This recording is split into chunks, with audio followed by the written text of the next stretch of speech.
मोदी जी की बढ़ती हुई लोकप्रियता थी, उनको कांग्रेस ने एक प्रायोजित दंगा करा करके गुजरात में पहले फंसाया था। उसके बाद 26/11 की घटना में राष्ट्रीय स्वयंसेवक संघ के कई कार्यकर्ताओं के साथ माननीय प्रधानमंत्री जी को भी फंसाने की उनकी योजना रही होगी। इसीलिए उन्होंने राष्ट्रीय स्वयंसेवक संघ की भूमिका को उसमें बनाते हुए यह आरोप लगाया और उस आरोप को साबित करने के लिए यह पुस्तक जारी की। तो बात अगर करें इस बात की जो आपने बात दायर किया है जी, तो कितने तारीख को दायर किया है और किन किन लोगों के खिलाफ? सिर्फ उसमें दिग्विजय सिंह ही है कि कोई और भी? नहीं, देखिए उसमें मैंने लिखा हुआ है कि दिग्विजय सिंह का एक षड्यंत्रकारी लोग हैं। दिग्विजय सिंह ने एक षड्यंत्र के तहत, इसीलिए मैंने 120 भी उसमें वो डाला हुआ है कि ये दिग्विजय सिंह का षड्यंत्र है। धाराएं जो है इसमें 120 भी मैंने बताया, 124A, 147, 153A, 295A, 298 आईपीसी और लोक प्रतिनिधित्व अधिनियम पीपल्स रिप्रेजेंटेशन एक्ट 1951 की धारा 125 व 67 IT एक्ट के तहत ये मुकदमा हम लोगों ने दाखिल किया है राष्ट्र के खिलाफ युद्ध छेड़ने। और इस मामले में हम लोग यह मांग करेंगे माननीय प्रधानमंत्री से, क्योंकि देखिए यह मेरा मुकदमा स्वीकार होगा और दिग्विजय सिंह तलब होंगे, क्योंकि अदालत को जितने एविडेंसेस की जरूरत पड़ेगी उतने एविडेंस हम लोग दाखिल करेंगे। और वाराणसी कोर्ट में दिग्विजय सिंह आ सकते हैं? बिल्कुल आ सकते हैं, उनकी पेशी होगी। जब माननीय न्यायालय तलब करेगा तो उनको आना पड़ेगा, क्योंकि अभी तक मुझसे 100 से ज्यादा लोगों ने संपर्क किया है कि हम लोग दिग्विजय सिंह के खिलाफ गवाही देने को तैयार है, हम अदालत में एफिडेविट देने को तैयार है कि दिग्विजय सिंह का यह ट्वीट राष्ट्र विरोधी है, अंतर धार्मिक अंतर प्रांतिक विवाद पैदा करने वाला है और भारत राष्ट्र के खिलाफ युद्ध छेड़ने के लिए उकसाने वाला है और भारत राष्ट्र, भारत की जनता और स्वयंसेवकों और भारतीय जनता पार्टी के खिलाफ एक षड्यंत्रकारी कदम है।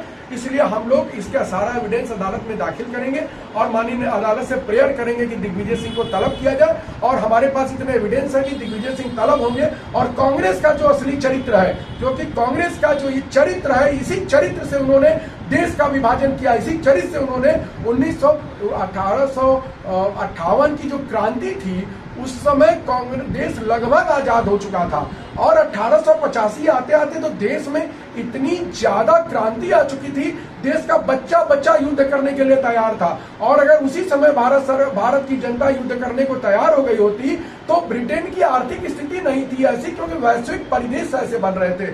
और उसके बाद जब 1915 में प्रथम विश्व युद्ध में जब ब्रिटेन जाता है तो आपको याद होगा प्रथम विश्व युद्ध में और द्वितीय विश्व युद्ध में भी कांग्रेस ने अंग्रेजों का साथ दिलवाया, भारत से सैनिक भेजे, भारत से हजारों लाखों की संख्या में सैनिक गए और हजारों सैनिक भारत के शहीद हुए।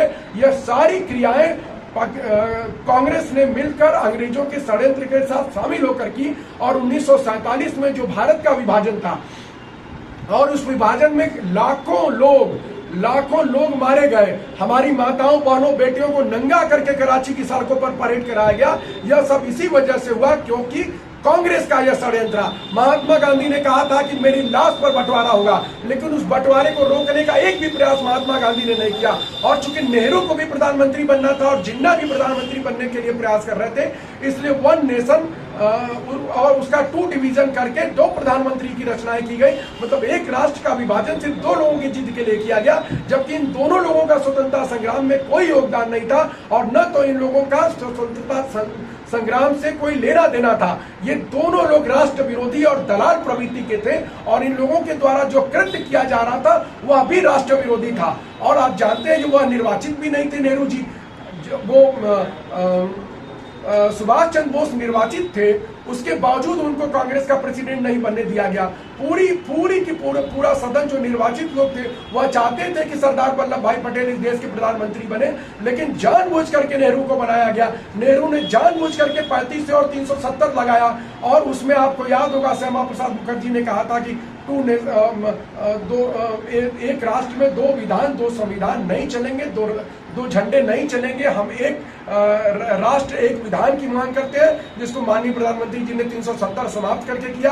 35A से नागरिकता का जो प्रोविजन था कि अन्य देशों के पाकिस्तान और अफगानिस्तान से पाकिस्तान और बांग्लादेश से जो लोग आएंगे उसको समाप्त किया। तो ये सारा जो षड्यंत्र दिग्विजय का बहुत ब्रॉडर पर्सपेक्टिव में रचा हुआ षड्यंत्र है और जानबूझकर किया गया कृत्य है। इसमें सोनिया गांधी, राहुल गांधी और कई लोग शामिल है हम लोग इसमें मांग करेंगे कि षड्यंत्र की जांच हो आईबी या राह के द्वारा, और उसके बाद फिर ये इन लोगों को तलब किया जाए। कितने तारीख को कोर्ट के द्वारा आपको तारीख? देखिए, कल 18 तारीख के लिए हमारे बयान और एविडेंस के लिए लगा हुआ है। कल मैं अदालत में बयान अपना दूंगा और सारे एविडेंसेस दाखिल करूंगा। उसके बाद और बहुत सारे लोग बयान देंगे और एविडेंसेस दाखिल करेंगे।